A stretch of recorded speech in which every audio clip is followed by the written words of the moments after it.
আসসালামু আলাইকুম রহমতুল্লাহি ওয়া বারাকাতু।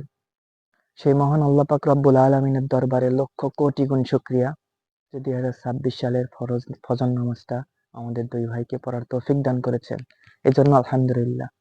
আপনারা একটাবার ভাবেন, আপনাদের মনের ভিতর থেকে, অন্তরস্থল থেকে একবার ভাবেন, একটাবার চিন্তা করে দেখেন যে আল্লাহ আপনাদেরকে এই শান্তির ঘুমটা দিল 2025 সালে, 24 সালে। মানে ছেড়ে আসা যেসব সালগুলো ছিল, দিনগুলো ছিল, সকল দিনে যেমন ভাবে গুনাহ করেছেন, আল্লাহ তাআলা চাইলে আপনার রিজিক থেকে শুরু করে জবান টবান সবকিছু তো বন্ধ করে দিতে পারে। আমার আল্লাহ তাআলা কেন দেয় না? কারণ আমার আল্লাহ তাআলা বলে, ইন্না সাফা মিন সালাতিল ইনসান, মানুষ আমি সৃষ্টি করেছি, অবশ্যই একদিন নামাজে আসবে, একদিন হেদায়েতের দরজাটা খুলে যাবে। কবে? মানুষ হেদায়েত এমনিতে পায় না, হেদায়েত নেওয়ার চেষ্টা করতে হয়। একটা কথা ভাবেন, আজকে 2026 সালের ফরজ নামাজটা শেষ হয়ে গেল। ফজরের ফরজ নামাজটা শেষ হয়ে গেল, আপনারা কেউ উঠলেন না ঘুম থেকে। আল্লাহ তাআলা চাইলে আপনার এই ঘুমটাকে শেষ ঘুম বানিয়ে দিতে পারতো না? আল্লাহ তাআলা দেয় না, কারণ জানে, আল্লাহ তাআলা বলেন, বান্দা আমি যে তোরে বড় মায়া করিয়া বানাইছি। দুনিয়ার পিতামাতা আপনার জন্য যে কোনো মুহূর্তে তার কলিজা বা বের করে দিতে পারে, আর আমার আল্লাহ তাআলা 99 গুণ বেশি ভালোবাসে আপনাকে, কিচ্ছু বলে না। এই জন্য সময় থাকতে আমার আল্লাহ তাআলার কাছে সেজদা দিতে আসেন।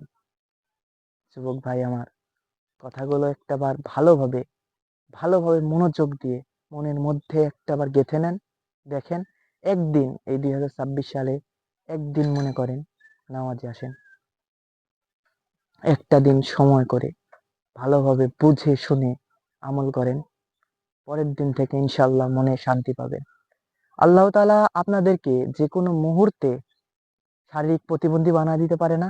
আপনার হাত গায়েব করে দিতে পারে না? আপনার হাত কেটে ফেলতে পারে না? পা কেটে ফেলতে পারে না? আপনাকে মানসিক পাগল বানিয়ে দিতে পারে না? কেন দেয় না? আমি যে এত নাফরমানি করছি আমার আল্লাহর সাথে, যে আল্লাহর দেওয়া ফল খাচ্ছি, আল্লাহর দেওয়া নিয়ামত, এত নিয়ামত ভোগ করছি, আমার আল্লাহ চাইলে কি আপনার সবকিছু বন্ধ করে দিতে পারে না? এখনো সময় থাকতে আমার আল্লাহর পথে আসেন। আপনারা ভাবছেন সময় আপনাদের বাড়ছে, এটা ভাববেন না সময় আপনাদের কমছে। 2025 সাল কিন্তু আপনার জীবন থেকে হারিয়ে গেল, এই 25 সাল আর জীবনে পাবেন না। আল্লাহ তাআলার কাছে নামাজ পড়ে বলেন, হে আল্লাহ, 2025 সালে আমার কাছে যত মানুষ ভুল করেছিল, যত মানুষের ব্যবহারে আমি কষ্ট পেয়েছি, সমস্ত মানুষকে আমি মাফ করে দিলাম, আপনি আল্লাহ আমাকে মাফ করে দেন। আল্লাহ তাআলা তখন বলবে, হে ফেরেশতা, দেখ আমার বান্দার উসিলা করিয়া মাফ চায়। ফেরেশতা তখন বলে, হে আল্লাহ, মাফ করে দেব। তখন আল্লাহ তাআলা ফেরেশতাকে ডাক দিয়ে বলে, ফেরেশতা থাম, মিন কুনতুম সাফারা ওয়া মিন শাহাদা মিন আল্লাহ। ওই বান্দা আমার দিকে তাকিয়ে আছে, আমার কাছে চাচ্ছে, অনেক মায়া করে চাচ্ছে। ওই বান্দা চাইতে থাকুক, ওই বান্দার চাওয়ার মধ্যে মধু আছে। আমি আল্লাহ একদিন ওকে ক্ষমা করে জান্নাতুল ফেরদৌস নসিব করে দেব। তো যাই হোক, একটা কথাই বলবো, আগামী দিনগুলো যে ফেলে আসছেন, একটাবার মন থেকে প্রশ্ন করেন মনকে, কত গুনাহ করেছেন ওই দিনগুলোতে, কত গুনাহ করেছেন। আমার আল্লাহ তাআলা চাইলে, আল্লাহ তাআলার এত নিয়ামত ভোগ করছেন আপনারা, আল্লাহ তাআলা চাইলে সব কিন্তু বন্ধ করে দিতে পারে, আল্লাহ তাআলা দেয় না। এই জায়গাটা একবার ভেবে দেখেন। এই 2026 সালে আল্লাহ তাআলা সবাইকে বুঝে শুনে আমল করার তৌফিক দান করুক।